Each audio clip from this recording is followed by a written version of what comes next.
Nos trasladamos a España, concretamente a Riva del Lago, en la provincia de Zamora. En el año 1954, la empresa Moncabril comenzó la construcción de un aprovechamiento hidroeléctrico en el curso del río Tera, que dotaría de suministro eléctrico y llevaría trabajo e industria a la comarca. Se trataba de una presa de contrafuertes de 33 metros de altura y 200 de longitud, elaborada con hormigón y mampostería. La noche del 9 de enero de 1959, tras varios días de intensas lluvias y heladas, la presa no soportó el empuje hidráulico y las presiones intersticiales provocadas por los casi 8 millones de metros cúbicos de agua, y ésta se vino abajo, provocando una fuerte riada que arrasó el pueblo de Riva del Lago.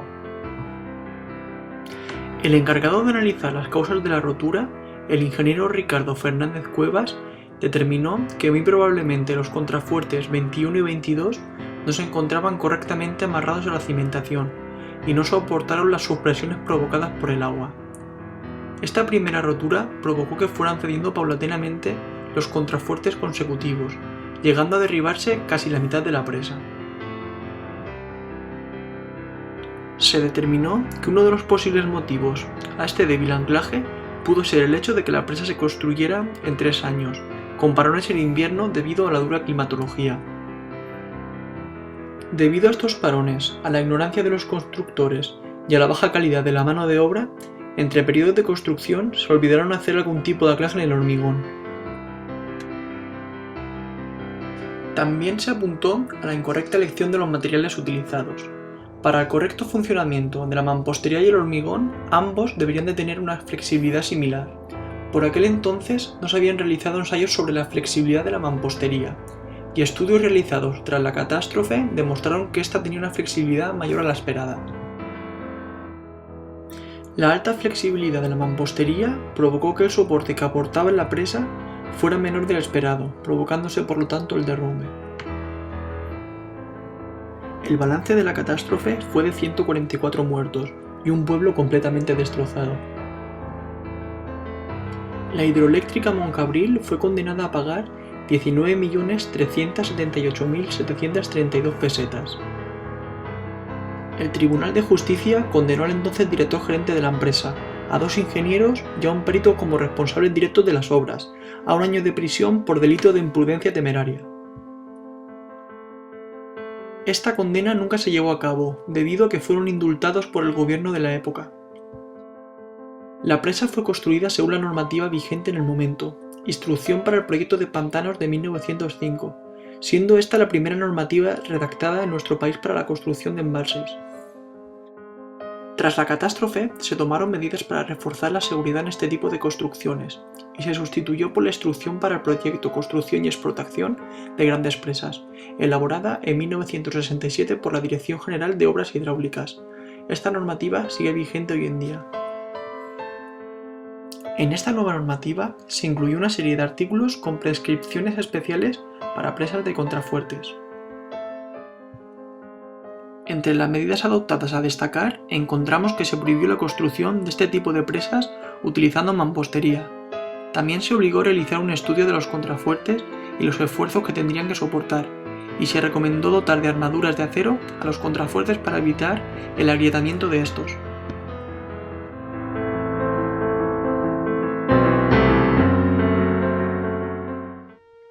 Nos desplazamos ahora hasta la ciudad de Santa Cruz, en Bolivia, lugar en el que veremos cómo colapsó el edificio Málaga debido a un fallo estructural de diseño. El edificio constaba de 43 viviendas, además de 27 plazas de garaje situadas en el subsuelo. El proyecto fue iniciado en el año 2006 y constaba de 9 plantas. Poco después de iniciarse las obras y tras construir los pilares de bloque delantero y la primera losa a nivel del suelo, la obra fue paralizada durante más de 3 años debido a la economía del país, siendo comprada por otro propietario que retomó las obras a principios de 2010. Este nuevo propietario realizó modificaciones en las dimensiones de la estructura, tanto en la capacidad habitacional como en la altura de la misma, reestructurando el proyecto para 10 niveles y dejando la estructura de pilares inicialmente construida. El motivo del desastre fue que una de las columnas centrales del primer nivel del edificio sufrió un pandeo, motivo por el cual las vigas adyacentes empezaron a deformarse. En ese momento se efectuó una reunión de urgencia entre supervisores de la obra, calculistas y responsables de la empresa, decidiendo apuntalar provisionalmente el edificio. Fue entonces cuando toda la estructura colapsó, hiriendo a 8 personas y sepultando mortalmente a otras 15.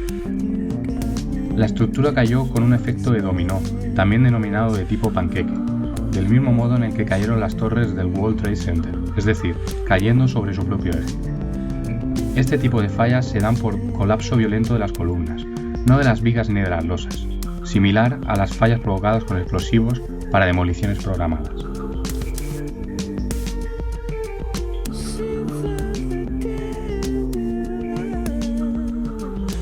Como ya se ha mencionado, una de las causas del colapso fue la falla provocada por un pandeo de las columnas centrales de la estructura.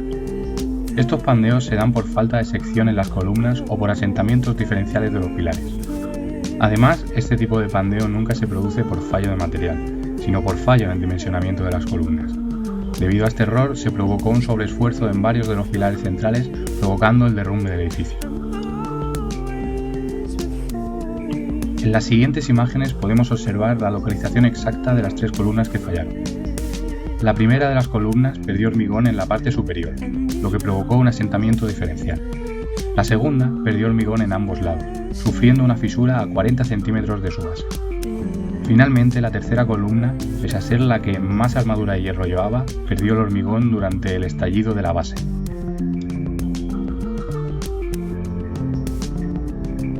La responsabilidad legal del desastre recaería en este caso sobre la empresa constructora, así como los profesionales técnicos tales como ingenieros y topógrafos, que trabajaron en la ampliación del proyecto en segunda instancia, y que no hicieron un redimensionamiento de la estructura en el momento en el que se retomó la obra para la construcción de un edificio con modificaciones sobre el proyecto original.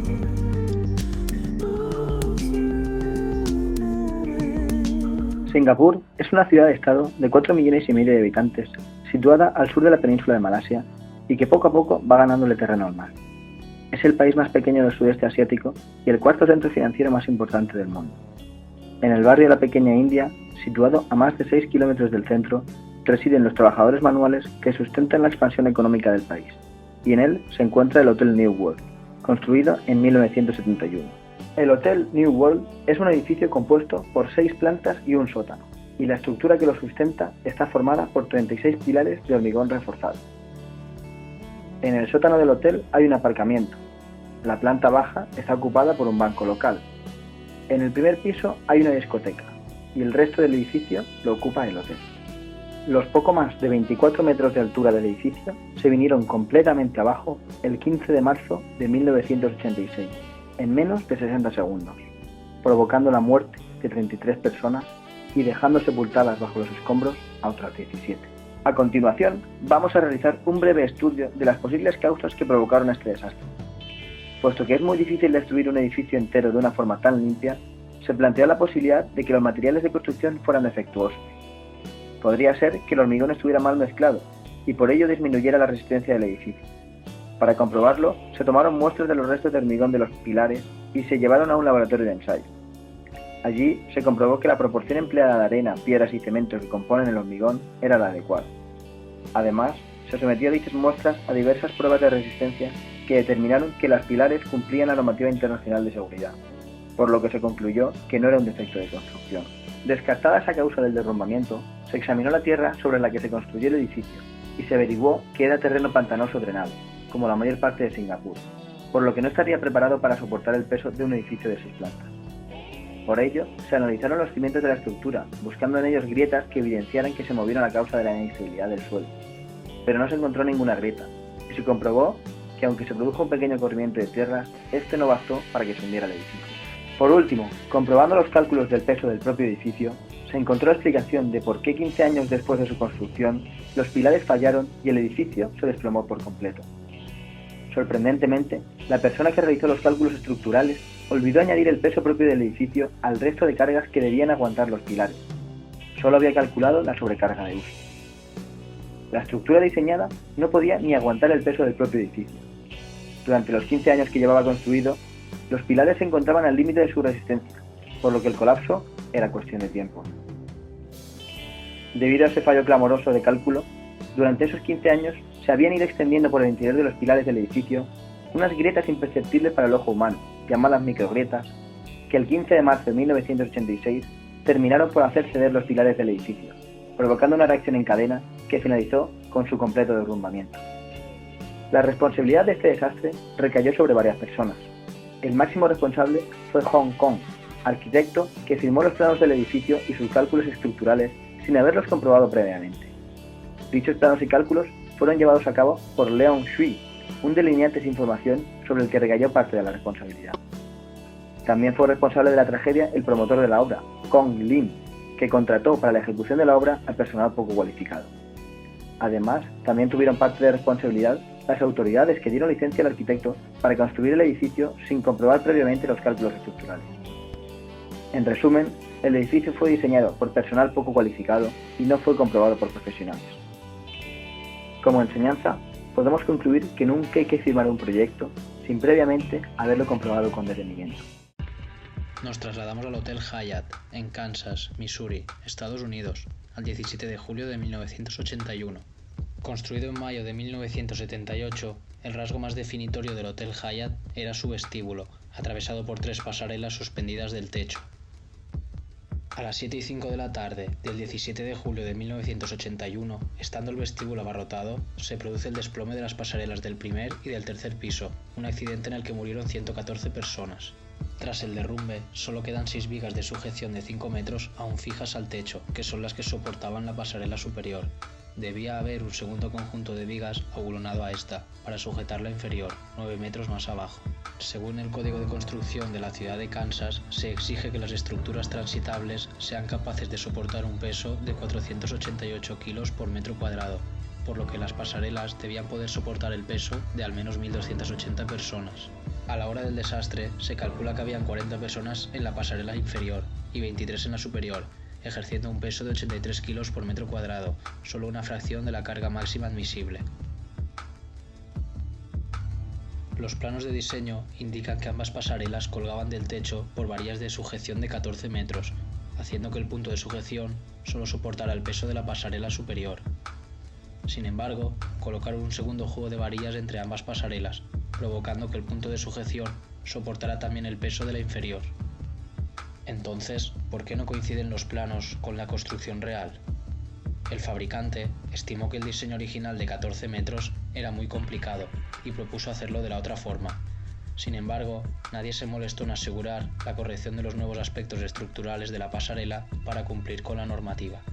Dado que las vigas superiores están intactas, se estima que la estructura falló en el punto de sujeción entre la pasarela superior y las vigas, producto de la mala ejecución realizada.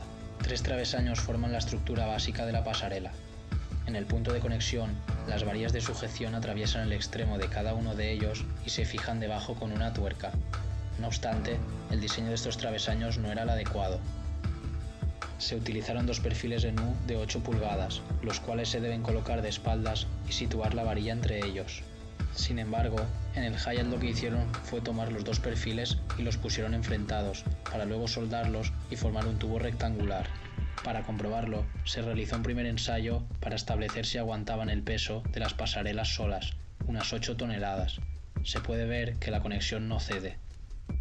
Se realiza un segundo ensayo teniendo en cuenta las 63 personas que había sobre las pasarelas cuando cayeron, es decir, unas 9 toneladas en total. La estructura se quiebra por completo bajo 8.255 kilos, es decir, 815 kilos menos que la carga estimada. El primer travesaño estuvo deformándose por el propio peso de las pasarelas. Finalmente, su base cede. Al doblarse la base del travesaño, el bulón queda liberado. La tuerca se abre paso por la parte superior con un fuerte ruido y las pasarelas se desploman. Como se puede observar en las imágenes tomadas tras el accidente, las soldaduras de los perfiles se doblaron hacia adentro y hacia arriba, permitiendo que la varilla de sujeción las atravesara. Los ingenieros empleados por Jack Gillam y Asociados, empresa constructora del hotel, fueron condenados por el Consejo de Arquitectos, Ingenieros y Profesionales de Missouri, perdiendo su licencia de ingeniería, al igual que la propia compañía. En la actualidad, el hotel ha sido reformado. Ya no tiene pasarelas suspendidas, sino que en su lugar hay una estructura única apoyada sobre fuertes columnas.